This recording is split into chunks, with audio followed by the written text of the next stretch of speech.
This is Sarah, Poff, and those art hands. You are going to do a string ink design. This is one of my favorite projects. It's one that I did when I was a kid with my art teacher and my mama. Okay, so now I'm going to turn it around because you saw it one direction. Now you see it another direction. It just gives you a little different perspective on how this looks.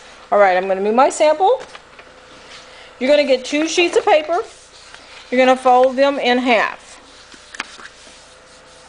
Fold both of them in half.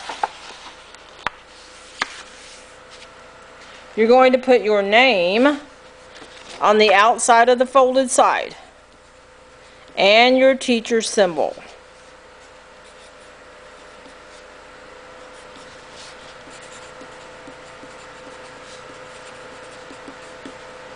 Alright, then you're going to open these back up. Before I come to your spot, you're going to have this done.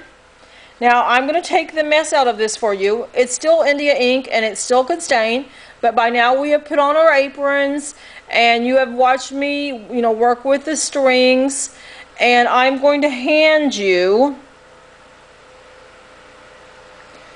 this section right here of the string that does not have ink on it. You're going to take your string and you're going to lay it down any way you want to on the paper, leaving this section out. And then you're going to fold your paper like this.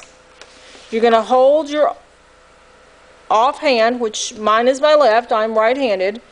You're going to hold your offhand on top of the string and you're going to start pulling the string around the edges. Can you hear the noise it's making? And then I'm going to turn it around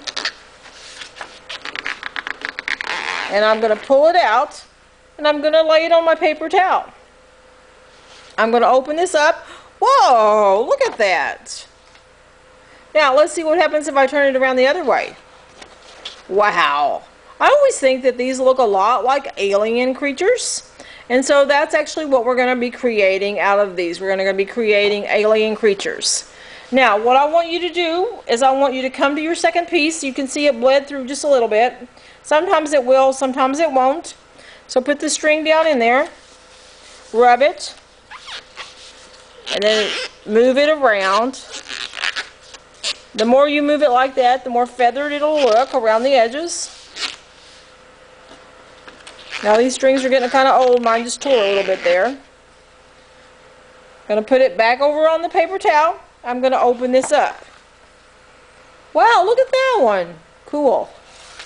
Let's turn it around this way and see what it looks like. Now, if you want to add more, I could add more in here. Could add my string back in. And let's see what else it added. It added an additional section in there. You only get one dip with your string. You only get one dip, and that is it. Then what I'm going to want you to do, I'm going to want you to take crayons, and I'm going to want you to enhance your creature. I'm going to want you to draw some eyes, nose, and mouth, color a section in, color some background. I want you to finish it in this one art period, though, the one art class, so that we can go on to something else. So you're going to take crayons to enhance something to make it look like an alien creature. And then you can put your name right here, put your name on it here, and we will be ready to turn these in when it's time to go. Alright, this is Sarah, Poff, and those art hands. You have a great day now.